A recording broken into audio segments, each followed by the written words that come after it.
আমি সোজা হয়ে বসে আমার দুহাত দিয়ে মায়ের দুকাত ধরে ফেললাম আর মায়ের একদম কাছে চলে গিয়ে বললাম, মা প্লিজ একবার দাও।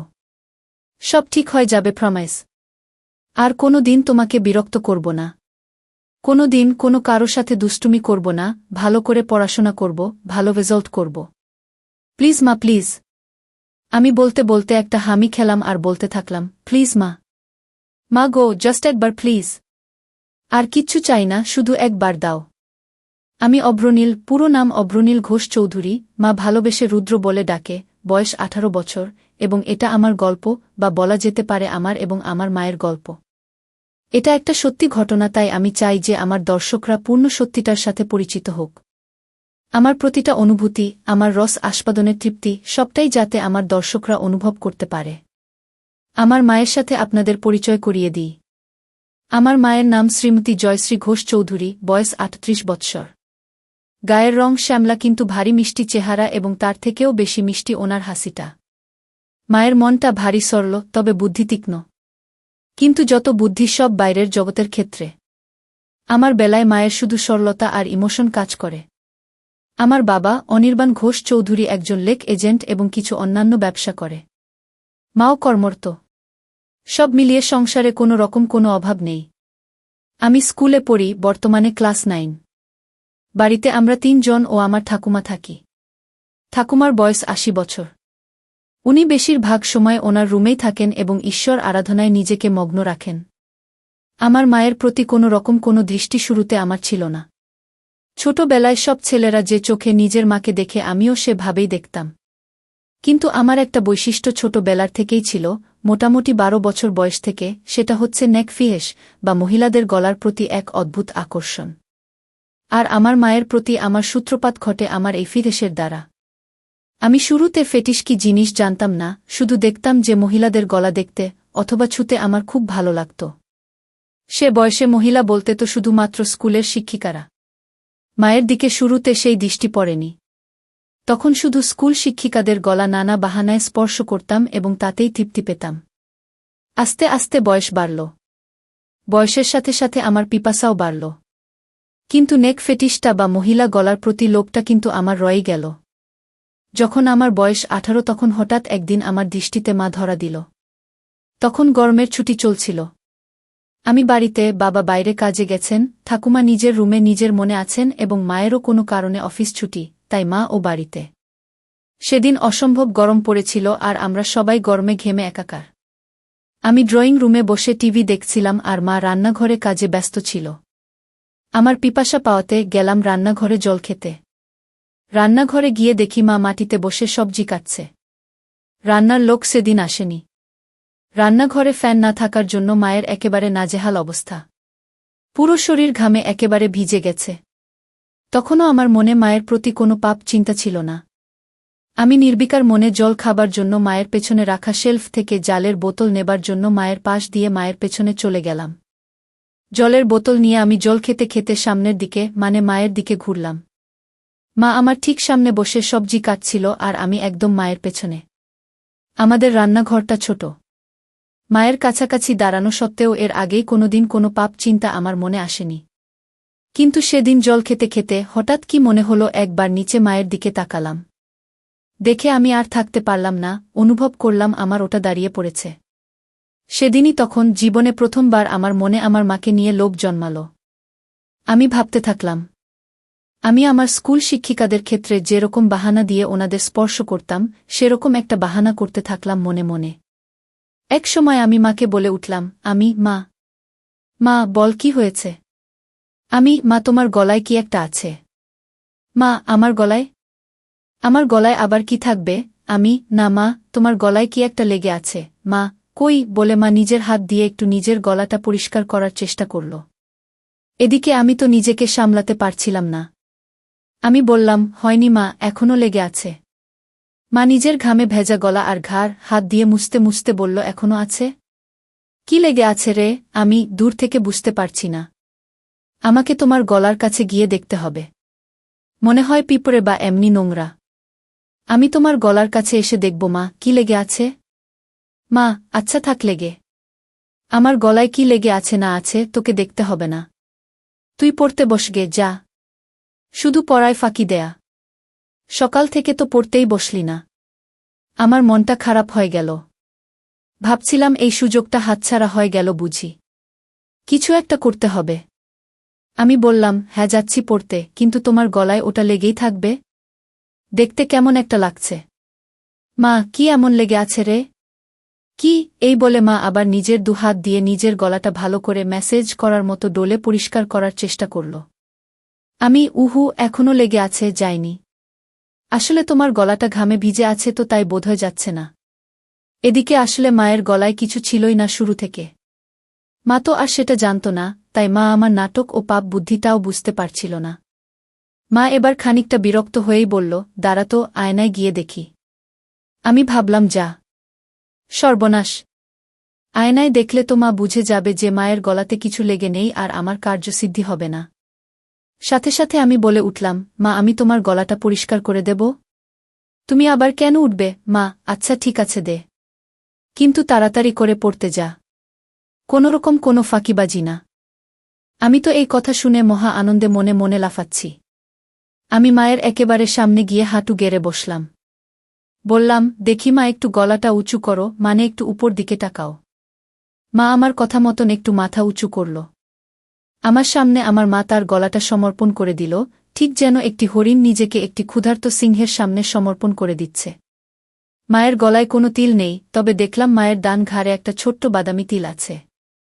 গলার মাঝখান দিয়ে দুটো রেখা চলে গেছে পাশাপাশি, মানে দুটো গলার ভাঁজ আর কি। আমি কাপা কাপা হাতে মায়ের গলা স্পর্শ করলাম। প্রথমে আস্তে করে। ছুতেই অনুভব হলো যে মায়ের গলাটা কি নরম ও চামড়াটা কি মসৃণ। আমি আর থাকতে পারলাম না, আমার পুরো ডান হাত দিয়ে মায়ের গলাতে বোলাতে লাগলাম। এই সব কিছু কয়েক মিনিটের মধ্যে ঘটে গেল। মা বলল, কি রে হয়েছে? আমি, মা, আরেকটু মাথাটা উঁচু করো, তোমার গলার ভাঁজে আটকে গেছে। গলাটা পুরো স্ট্রেচ না হলে পরিষ্কার হচ্ছে না। এই শুনে মা নিজের মাথাটাকে আরও পেছন দিকে করার চেষ্টা করল। আমি মায়ের থুতনি ধরে আরেকটু উপর দিকে করে দিলাম, যাতে মায়ের গলাটা পুরোপুরি আমার সামনে মেলা থাকে। আমি তাকিয়ে একবার দেখে নিলাম যে মায়ের দৃষ্টি ওপরে ছাদের দিকে, মানে আমি সামনে। মায়ের গলা নিয়ে কি করছি মা দেখতে পারবে না। আমি বললাম, মা, আমি একটু তোমার গলার কাছে এসে ফু দিচ্ছি, যাতে তাড়াতাড়ি পরিষ্কার হয়ে যায়, ঠিক আছে? মা, আচ্ছা ঠিক আছে, যা করার তাড়াতাড়ি কর। আমার অনেক কাজ পড়ে আছে। আমি, হ্যাঁ মা বলে একেবারে মায়ের গলার কাছে নিজের ঠোঁট নিয়ে গেলাম আর মৃদু ফু দিতে থাকলাম মায়ের সারা গলায়।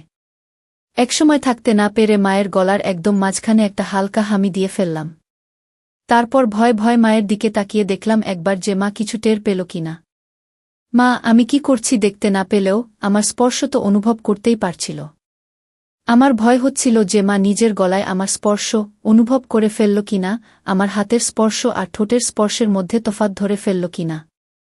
কিন্তু দেখলাম যে না, মা কিছু বুঝতে পারেনি। আমারও সাহস বেড়ে গেল। মা হঠাৎ নিজের দুহাত দিয়ে আমাকে এক ঝাটকা দিয়ে দূরে ফেলে দিল। হঠাৎ ধাক্কা খেয়ে আমি পেছনে হেলে বসে পড়লাম ও নিজের সম্বিত ফিরে পেলাম। মায়ের দিকে তাকিয়ে দেখি মা গম্ভীর হয়ে নিজের আঁচল ঠিক করছে আর এক হাতে সবজি তুলছে। মা সঙ্গে সঙ্গে একটা হাত দিয়ে নিজের আঁচল নিয়ে নিজের গলাকে ভালো করে মুছে নিল। আমি খানিকটা ভয় পেয়ে বললাম, মা কি হলো? মা, কি হবে আবার? তুই পড়তে যা। আমি, না মানে তোমার গলা পরিষ্কার করছিলাম, তুমি হঠাৎ ধাক্কা দিলে। মা বড় বড় চোখে আমার দিকে তাকিয়ে একটু গম্ভীর হয়ে বলল, তোর পড়ায় ফাঁকি দেয়ার বাহানা কি আমি বুঝি না মনে করেছিস? সকাল থেকে এক লাইনও পারিসনি। যা পড়তে বস। আমি, কিন্তু তোমার গলাতে তো এখনো একটু লেগে আছে। মা, লেগে থাক আমার গলাতে যা খুশি। তোকে আমার গলার দিকে খেয়াল রাখতে হবে না। আমি একটু পরে স্নান করতে যাব, তখন এমনিতেই পরিষ্কার হয়ে যাবে। আমি একটু মনে মনে ভয় পেলাম। তাহলে কি মা বুঝে গেল আমার মনের পাপ? এই ভাবতে ভাবতে আমি আস্তে আস্তে মুখ নিচু করে চলে যেতে লাগলাম। তক্ষুনি মা আমার পেছন থেকে মিষ্টি গলায় বলে উঠল, কষ্ট পাসনে বাবা, আমি তো তোর ভালো জন্যই বলি। আমি বুঝি তোর বয়সে পড়তে ইচ্ছে না হওয়াটাই স্বাভাবিক, মন শুধু ফাঁকি দিতে চায়। কিন্তু বাবা, পড়াশোনা না করলে তো ভবিষ্যৎ অন্ধকার। আমার আর বুঝতে বাকি রইল না যে আমার অতীব সরল মা আমার মনের ভেতর কি পাপ চলছে তা একটুকুও বুঝতে পারেনি। আমি নিশ্চিন্ত হয়ে বললাম, মা সরি, তুমি চিন্তা করো না, আমি ভালো করে পড়াশোনা করব। আমার কথা শুনে মায়ের মুখে একটা মিষ্টি হাসি ফুটে উঠল, আর আমিও রান্নাঘর থেকে চলে গেলাম। অল্পটুকু স্বাদ পাওয়ার পর থেকে আমার মন পাপ চিন্তায় ভরে উঠল। যেই মহিলাকে আমি এতদিন শুধু মা হিসেবে পুজো করে এসেছি, সেই মহিলা, সেই নারী এখন আমার কাছে একটা তৃপ্তির দেহ মাত্র, যেটা দিয়ে আমার বাসনার পিপাসা তৃপ্ত মিটাতে পারব। আমার মন তৎপর হয়ে উঠল। মা শব্দটা আমার কাছে একটি দারুণ অনুভূতির শব্দ হয়ে উঠল। আমার হঠাৎ মায়ের বলা কথাটা মনে পড়ল। মা স্নান করতে যাবে। হঠাৎ দেখি মা জল ভরা বালতি নিয়ে আমার রুমে এসে হাজির। বুঝলাম কাজের মাসি আসেনি, তাই মাকেই ঘর মুছতে হচ্ছে। মা বলল, এই যে, হয় ঘরের বাইরে যা, নয় খাটের উপর পা উঠিয়ে বস, ঘর মুছব। আর খবরদার বলে দিচ্ছি, যতক্ষণ না ঘর শুকোচ্ছে মাটিতে পা ফেলবি না, ঠিক আছে? আমি সজোরে মাথা নাড়িয়ে আমার সম্মতি জানালাম এবং তাড়াতাড়ি খাটে উঠে ইঙ্গিত দিলাম যে আমি রুমেই থাকছি। মা নিজের শাড়ির আঁচল কোমরে গুজে হাঁটু গেড়ে বসে পড়ল এবং নিজের মতো ঘর মোছা শুরু করল। আমার খাটে সব সময় একটা পড়ার বই খোলাই থাকে, তখনও ছিল, আর ওটাই আমাকে তখন বাঁচাল, নয়তো আবার পড়াশোনায় ফাঁকি দেওয়ার জন্য মায়ের বকুনি খেতে হতো। আমি বইটা নিয়ে পড়ার ভান করতে লাগলাম। কয়েক সেকেন্ড পর একবার আর চোখে মায়ের দিকে তাকালাম। তাকিয়ে যা দেখলাম তাতে আমার চক্ষু ছানাবড়া হয়ে গেল। ঘরে ফ্যান চলা সত্ত্বেও মা তখনও ঘামছে। সারা শরীর ঘামে ভেজা। আমি লক্ষ্য করলাম ঘামের বিন্দুগুলো মায়ের কপাল থেকে আস্তে আস্তে নেমে যেতে থাকল। একটু পরেই মায়ের ঘর মোছা হয়ে যাবে আর মা ছাদে যাবে কাপড় মেলতে। আজকে ছুটির দিন, তাই নিশ্চয় মা প্রচুর কাপড় ধুয়েছে এবং তাই বেশ সময় লাগবে কাপড় মেলতে। ঠাকুমাকে নিয়ে চিন্তা নেই, উনি শুধুমাত্র সন্ধে বেলা একটু ঘর থেকে বেরোন। এই দুপুরের সময়টায় উনি নিজের ঘরেই থাকেন। আমি অপেক্ষা করতে থাকলাম কখন মা ছাদে যায়। এক সময় মা হাঁক পারল, রুদ্র, আমি ছাদে যাচ্ছি, ঘরের দিকে নজর রাখিস। ঠাকুমা কানে শোনে না, তাই ঘর ফাঁকা হলে কাউকে ঘরের খেয়াল রাখতে হয়। যাই হোক, আমি যেই সুযোগের অপেক্ষায় ছিলাম সেটা পেয়ে গেলাম। আমার পকেট স্ক্রুড্রাইভার আর পকেট হাতুড়ি নিয়ে আমি চললাম মায়ের বেডরুমের দিকে। মায়ের বাথরুমের দরজাটাকে দুপাশ থেকেই ভালো করে পর্যবেক্ষণ করলাম। প্রথমবারে কোনো ফুটো পেলাম না। মনটা একটু খারাপ হলো। এই ভারী কাঠের দরজায় তো আর এই পলকা দিয়ে এত কম সময়ে নতুন করে ফুটো করা যাবে না। কিন্তু আমি আবার বিশ্বাস নিয়ে খোঁজ শুরু করলাম। অবশেষে দেখলাম যে দরজার ভেতর দিক থেকে একটা ছিদ্র শুরু হয়েছে, কিন্তু সেটা এখনও এপার ওপার হয়নি। আমি সঙ্গে সঙ্গে আমার হাতিয়ার দিয়ে ফুটোটাকে বড় এবং সম্পূর্ণ করতে লেগে গেলাম। সফল হওয়ার পর ফুটো দিয়ে দেখলাম যে পুরো বাথরুমের ভেতরটাই পরিষ্কার দেখা যাচ্ছে। আমি আনন্দে আত্মহারা হয়ে উঠলাম। আমি মায়ের বেডরুম থেকে যাওয়ার আগে ফুটোটাকে সাময়িকভাবে একটা ছোট্ট কাঠের টুকরো দিয়ে বন্ধ করে আসলাম, যাতে মায়ের সন্দেহ না হয়। এরপর অপেক্ষা করতে থাকলাম কখন মা স্নানে যায়। এক সময় মা ছাদ থেকে আসলো এবং আমি স্নানে গেলাম বলে সোজা বেডরুমে চলে গেল। মা নিজের বেডরুমের দরজা ভেতর থেকে বন্ধ করতে যাচ্ছিল, তখন আমি বিপদ দেখে বলে উঠলাম, মা, রুমের দরজা বন্ধ করো না, যদি আমার কিছু লাগে।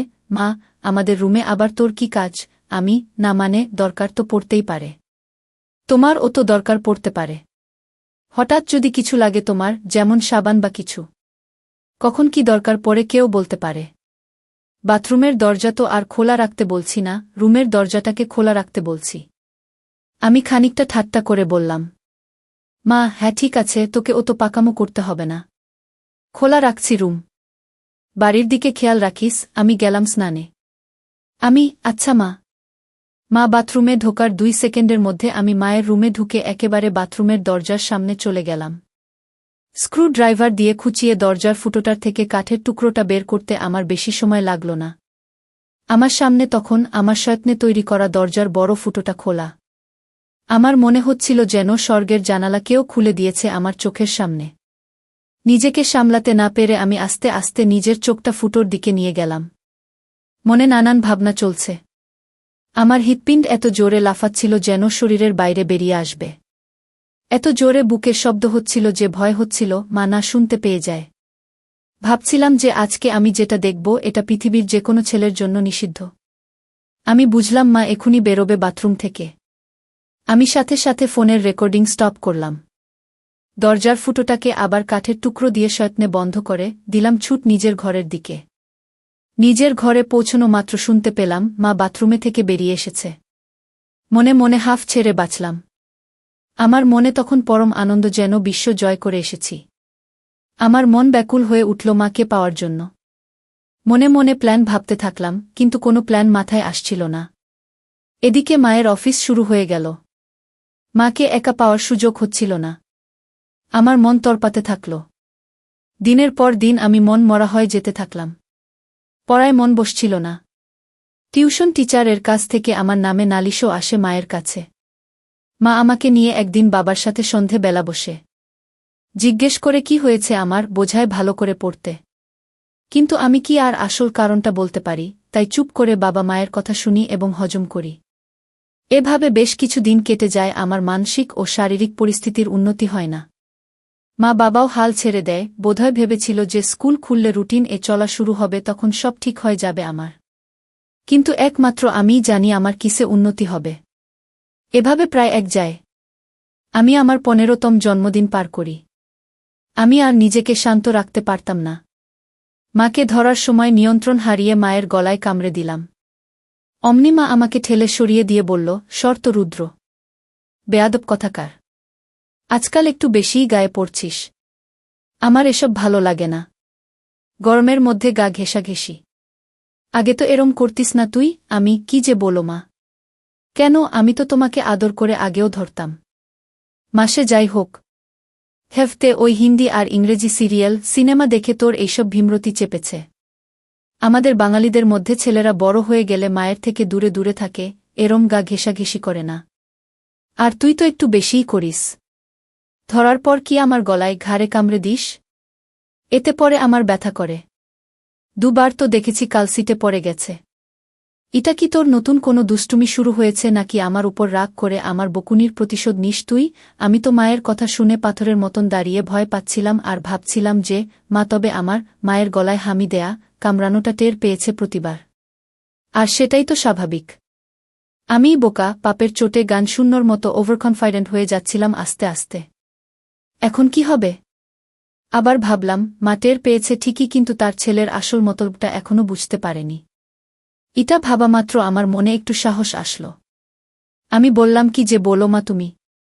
এটাতে আমার আবার কি দুষ্টুমি? আমার সব বাঙালি বন্ধুরাও তো তাদের মাকে ভালোবেসে এভাবে ধরে। মা এবার একটু বিরক্ত হয়, বলল, সে কে কি করছে সেটা আমি জানি না। আমার এটা পছন্দ না, তাই তুই এটা করবি না, ব্যাস। বোঝা গেল। আমি মাথা নেড়ে আমার সম্মতি জানালাম। মা, আর বন্ধুদের থেকে এই সমস্ত বদ অভ্যেস না শিখে ভালো কিছুও তো শিখতে পারিস নাকি? আমি বুঝলাম কথা লাভ নেই। ব্যাপারটা খুব সিরিয়াস দিকে যায়নি, তাই এখানেই ইতি করতে হবে। আমি তাই আবার ঘাড় নিলে বললাম, হ্যাঁ মা, তুমি ঠিকই বলেছ। আমি তোমার কথা মতোই চলব। মা এটা শুনে নিজের রুমে চলে গেল, আর আমিও আমার রুমে হাত দিয়ে কাজ সেরে নিলাম। এর মধ্যে আবার একদিন মা ছুটি পেল এবং বাড়িতেই ছিল। বাবা ভাগ্যবশত কাজে বাইরে। আমার মনের শয়তান জেগে উঠল। মনে মনে ভাবলাম, আজকে যে করেই হোক মাকে পেতেই হবে। দুপুরে খাওয়া দাওয়া শেষ করে আমি আমার ঘরে আর মা নিজের ঘরে দুপুরের ঘুম দিতে চলে গেলাম। বিছানায় শুয়ে থাকলাম ঠিকই, কিন্তু ঘুম আর আসছে না। মায়ের ঘরে পৌঁছে আমি আস্তে করে বেডরুমের দরজা ফাঁক করে মায়ের রুমে ঢুকলাম। ঢুকে দেখি মা বিছানার একদম একধারে এসে দরজার দিকে পাশ ফিরে শুয়ে আছে। আমিও এবার নিশ্চিন্ত হয়ে মায়ের পাশে খাটের উপর বসলাম। মা বা দিকে কাত হয়ে শুয়েছিল। আমি এবার সাহস করে মায়ের গলার একদম কাছে চলে গেলাম। কিন্তু বিপদ ঘটল তারপরেই। মায়ের ঘুম সাথে সাথে ভেঙে গেল, আর মা আমাকে ধাক্কা মেরে ফেলে বিছানায় উঠে বসল। মা, কি রে বাবা, তুই কি করছিলিস আমার কাছে এসে? আমি আমতা করতে করতে বললাম, কই মা, কিছু না তো। মা একটু রেগে গিয়ে বলল, কিছু না তো মানে? রুদ্র, দেখ, ভালো চাস তো সত্যি কথা বল। কি করছিলি তুই আমার এত কাছে এসে? আমি কোথায় মা? না না, আমি কোথায় তোমার কাছে ছিলাম? আমি তো তোমার পাশে খাটে বসেছিলাম। আমার আসলে ঘুম আসছিল না, তাই তোমার সাথে গল্প করতে এসেছিলাম। এসে দেখি তুমি ঘুমোচ্ছ, তাই তোমার কাছে বিছানায় সবে একটু বসেছিলাম। ভাবলাম যদি তুমি একটু জেগে থাকো তাহলে আমার সাড়া পেয়ে উঠবে। কিন্তু আমার এত সুন্দর মসৃণ বানানো গল্প মায়ের একটুকুও বিশ্বাস হল না। মা জোরে বলে উঠল, মিথ্যে কথা বলিস না। তোর গরম নিঃশ্বাস আমি আমার ঘাড়ে অনুভব করেছি। বল, কি করছিলি তুই? আমি বললাম, মা, আমি তোমার কাছে কিছু লুকোব না। আমি তোমাকে খুব ভালোবাসি, কিন্তু আমি জানি না কেন আমার তোমার প্রতি একটা অদ্ভুত আসক্তি আছে। আমার কথা তখনও শেষও হয়নি, মা আমার গালে সপাটে এক থাপ্পড় মারল। আমি প্রায় মাথা ঘুরে বিছানায় লুটিয়ে পড়লাম। মা, তোর লজ্জা করছে না রুদ্র, তোর মাকে এগুলো কথা বলতে? আমি তোর মা। তোকে জন্ম দিয়েছি। মা মানে বুঝিস জানোয়ার? হায় ভগবান, এগুলো কথা তো আমি তোর বাবাকেও বলতে পারব না। তোর বাবা তো আর তোকে মারতে পারবে না, নিজেই হয়তো মরে যাবে। আমি কাঁদতে কাঁদতে বললাম, মা আমাকে ক্ষমা করে দাও, কিন্তু তোমাকে না পেলে আমার জীবন বৃথা। আমি জানি না কেন সব সময় শুধু তোমার কামনা আমার মন জুড়ে থাকে। আমার পড়ায় মন বসছে না, রেজাল্ট খারাপ হচ্ছে, এমনকি আমার শরীর ভালো নেই। তুমি তো সবই জানো মা। বিশ্বাস করো, আমি অনেক চেষ্টা করেছি, কিন্তু কিছুতেই তোমাকে পাওয়ার ইচ্ছেটাকে মন থেকে বের করতে পারিনি। আমি সাইকিয়াট্রিস্টের কাছেও গিয়েছি, কিন্তু তাদের কাছেও এর কোনো ট্রিটমেন্ট নেই। আমার অন্য কোনো মেয়েকে দেখলে এমন অনুভূতি হয় না যেমন তোমাকে দেখলে হয়। আমি কি করব বলো মা? মা, থাম রুদ্র, থাম। দোহাই তোকে, তুই চুপ কর। আমার কান আর নিতে পারছে না। আমি চুপ করে নিচের দিকে তাকিয়ে থাকলাম। খানিকক্ষণ পর মাকে একটু শান্ত দেখলাম। বলল, রুদ্র বাবা শোনো, এটা হয়তো একটা বয়সের প্রবলেম। তুই চেষ্টা কর, দেখবি সময়ের সাথে ঠিক হয়ে যাবে। আমি সাহস করে বললাম, না মা, আমার তোমার প্রতি বাসনা ততদিন কমবে না যতদিন না আমি তোমাকে পুরোপুরিভাবে পাব। মা, তুই একটু বড় হয় যা, তোকে তাড়াতাড়ি বিয়ে দিয়ে দেব। কেন এই বুড়ি মায়ের পেছনে পড়েছিস বাবা? আমার মনে হলো এইবার বোধহয় মায়ের মাতিসুল ভাব জেগে উঠেছে। যেটা চায় যে তার সন্তান সব সময় সুখে থাকে, ভালো থাক। আমি ভাবলাম আমাকে মায়ের এই মনের ভাবকে কাজে লাগাতেই হবে। এই আমার অন্তিম সুযোগ। আমি সাথে সাথে মায়ের পা ধরে বললাম, মা আমাকে একবার তোমার সাথে দাও। আমার আর এই জ্বালা সহ্য হচ্ছে না মা। মা প্লিজ। মা অল্প অল্প কাঁদতে কাঁদতে বলল, বাবা এ হয় না। আমি তোর জন্মদাত্রী মা। তুই এখন ছোট, তাই তুই কি চাইছিস সেটা বুঝতে পারছিস না। এটা হয় না বাবা, প্লিজ বোঝ। আমি খেয়াল করলাম যে মায়ের মুখে আর রাগের কোনো চিহ্ন নেই। মা পুরো ইমোশনাল হয়ে আছে। আমি মনে মনে ভাবলাম, এখনই খেলতে হবে। আমি সোজা হয়ে বসে আমার দুহাত দিয়ে মায়ের দুকাঁধ ধরে ফেললাম আর মায়ের একদম কাছে চলে গিয়ে বললাম, মা প্লিজ একবার দাও। সব ঠিক হয়ে যাবে, প্রমিস। আর কোনো দিন তোমাকে বিরক্ত করব না। কোনো দিন কোনো কারো সাথে দুষ্টুমি করব না, ভালো করে পড়াশোনা করব, ভালো রেজাল্ট করব। প্লিজ মা, প্লিজ। আমি বলতে বলতে একটা হামি খেলাম আর বলতে থাকলাম, প্লিজ মা। মা গো, জাস্ট একবার প্লিজ। আর কিচ্ছু চাই না, শুধু একবার দাও। মা হঠাৎ একটা চিৎকার করে উঠল। আমি ভয় পেয়ে মায়ের মুখ আমার হাত দিয়ে চেপে ধরলাম আর মাকে বিছানায় ফেলে মায়ের উপর চেপে বসলাম। মায়ের বোধহয় দম আটকে যাচ্ছিল, আমাকে ইশারা করে বলল যে হাত সরাতে। আমি আস্তে করে হাত সরালাম। দেখি মা কিছু বলছে না, শুধু চুপ করে ছাদের দিকে তাকিয়ে আছে। আমি মন্ত্রের মতো শুধু বলে যাচ্ছি, মা প্লিজ। এক সময় মা বলে উঠল, রুদ্র তুই কি কোনোভাবেই মানবি না? আমি, না মা। তোমাকে আমার চাই চাই। মা প্লিজ রাজি হয়ে যাও, প্লিজ। বোধহয় মা বুঝতে পেরেছিল যে আমি কিছুতেই মানবার পাত্র নই। মা একটা দীর্ঘশ্বাস ফেলল আর মুখটাকে আমার দিক থেকে সরিয়ে ডান দিকে ঘুরিয়ে বলল, ঠিক আছে। আমি যেন আমার কানকে বিশ্বাস করতে পারছিলাম না। এ যেন স্বপ্ন পূরণ। বুঝলাম যে মা নিজের ছেলের খুশির জন্য নিজেকে সমর্পণ করে দিচ্ছে।